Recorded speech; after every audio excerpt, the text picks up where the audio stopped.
I'm the coaching group manager for invasion and acrobatic sports at WAIS. Invasion are team sports, and acrobatic diving and gymnastics. Those are my main sports. What I mainly do is I look after budgets, look after athlete issues, but I do a lot of work with the coaches. I guess as a sounding board, we've got some fantastic coaches, so they don't need a lot of help. But if they've got some issues with players, if they've got some issues with what they're doing on a day-to-day basis, we get a lot of synergy between the coaches. So, all of our coaches get together and we have a bit of a group discussion, and it's very effective. I think the biggest change in coaching has been the Gen Y. They want an explanation. They want to know why you're doing things. And back in the day, and particularly when I was playing and was coach, you didn't question the coach ever. You just did whatever they said. These days, there's a lot of player involvement, and I think it makes coaches more accountable. I think it's a good thing. You can't just go out and say anything you like. You've got to make sure that what you're saying makes sense.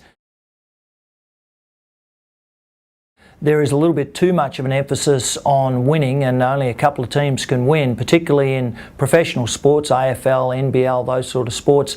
I think you've got to be more realistic with your expectations. And a lot of coaches, a lot of CEOs, a lot of people around the sport have too high expectations, and the coaches simply can't deliver. So I think that is a bit sad. I think the US system does a little bit better than Australia, so their expectations are more relevant to how the team is going. But I think you're always going to be in the position where if you're not successful, then you're going to get sacked, and that's just life. If you don't like it, you're probably in the wrong profession. I think one of the main ones is patience. You've got to build to something. You can't expect to be able to achieve things straight away. So, patience is important. I think you've got to have a good work ethic. One of the things that the coaches have said over the years is that you've got to have the work ethic, and therefore the players will. And I think that's very, very important. And you've got to be true to your word. If you say you're going to do something, you say this is the way things are going to be, then that needs to be the way it is.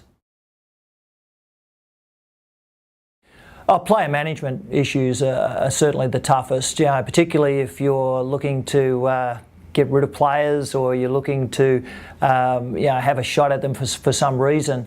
I think that's always the hardest. And over the years, particularly in a professional situation, I've had to do that a few times and haven't enjoyed it. So that's always hard, and you've just got to deal with it. With juniors, probably dealing with parents is a very difficult thing. They always think their child is the best player or has the most potential, and just handling again their expectations and making sure that you deal with them in the correct way. I think the best thing is to have a good support group around you, whether it's family or friends or whatever. I think the coaches that always have the most trouble with this are ones that isolate themselves and think that they can deal with it, just on one-on-one basis. I think you're much better off sharing your problems and again, making sure that you have a good people around you.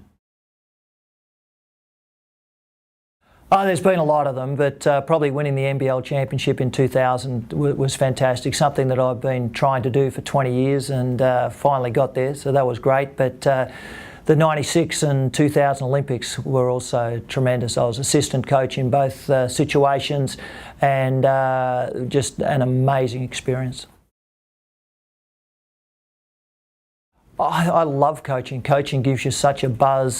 Since I haven't been doing it professionally, I've been coaching out at Willetton, been coaching state teams, and just the ability to make a difference, particularly with younger athletes, I think is tremendous. And being involved in team sports is great. So, I would recommend coaching to anyone. It's just a great thing to do. That's always a hard one. I think that the main thing is to be a sponge, to look around you and see what other people are doing, not necessarily in your own sport, but in all sports. But you don't need to be a copycat. You don't need to just take what someone else is doing and just straight do it yourself. I think you've got to be true to yourself. But there's lots of good things out there, and there's no problem with asking people for reasons that they're doing particular things and for copying what they're doing and taking the best things that they do and the things that you like from what they're doing and put it into your repertoire.